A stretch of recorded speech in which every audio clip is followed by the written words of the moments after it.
and welcome to Ask a Librarian with Everybody Wins DC.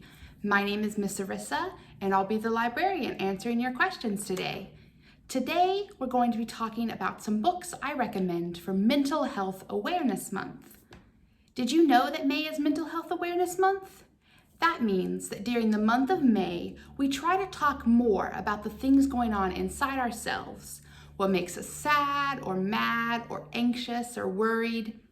Mental Health Awareness Month brings awareness to mental health issues like depression, anxiety, obsessive compulsive disorder, eating disorders, and more.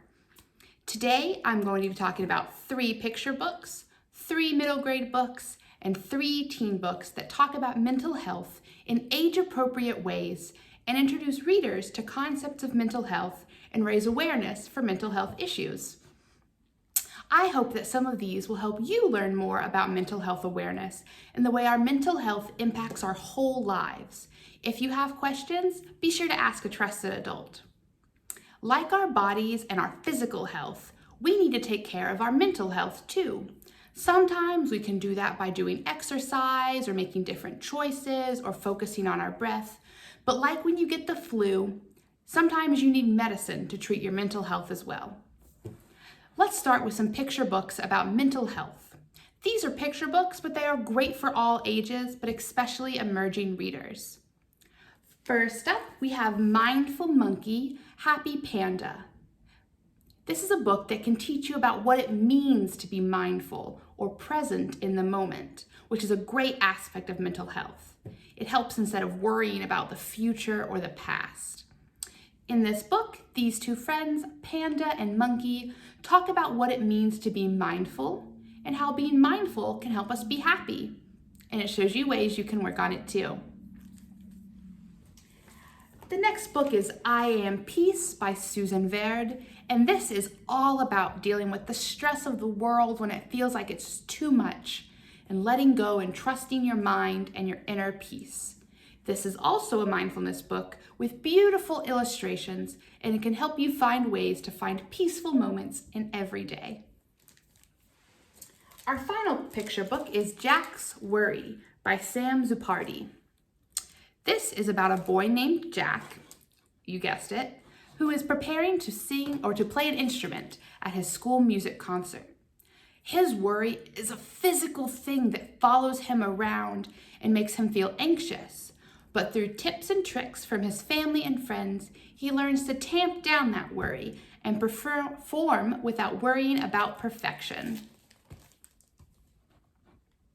Now let's talk about some middle grade reads. These are perfect for kids in late elementary school and up. Trust me, if you're a teenager or an adult, you are not too old to read these great middle grade books as well. First up, we have Guts. Guts is a great graphic novel about how sometimes school and life can make us feel really stressed out, and sometimes that stress manifests in our bodies, like in our tummy aches. I love the illustrations of this graphic novel and the way the author talks about fear and stress and how we can overcome them before they overcome us. The next book we have is The 7th Most Important Thing. It's about a boy named Arthur who makes a bad decision because of how he's feeling, and he ends up doing community service to make up for it.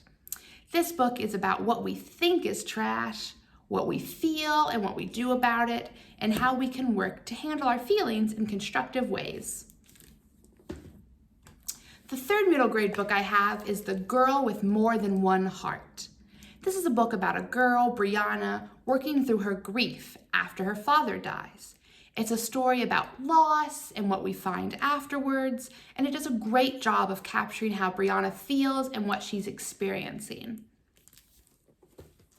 Now let's talk about 3 great books on mental health for teens. These are also good for strong middle grade readers as well as adults. First, we have Turtles All the Way Down by John Green. In Turtles All the Way Down, the protagonist, Azza, struggles with obsessive compulsive disorder, which makes her life really hard at times. When there's a missing person in town, though, and a reward for finding him, Azza and her friends team up to find him. But this often means that she has to step out of her comfort zone and address her OCD head on before she gets hurt. Next up, we have Don't Call Me Crazy. 33 Voices Start the Conversation About Mental Health, edited by Kelly Jensen. This is a collection of essays, 33 different authors writing about mental health from their points of view. It's all about mental health, why we talk about it, why it's so important to talk about it.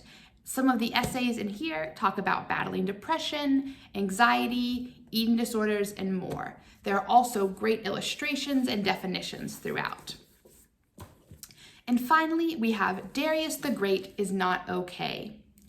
In Darius the Great is Not Okay, our protagonist, Darius, is struggling with clinical depression. Things begin to change for Darius, though, when a new boy moves in next door and they become very close. This is a really moving book, both about depression and just about Darius and friendship and finding yourself in lots of different ways.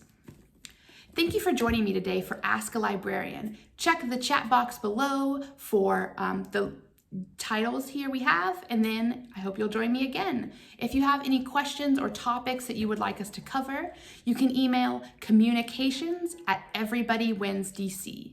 Once again, you'll find the titles in the box below, and if you have questions or topics or ideas for another Ask a Librarian segment, you can email communications@everybodywinsdc.org. As always, my name is Miss Aryssa, and thank you for supporting Everybody Wins DC.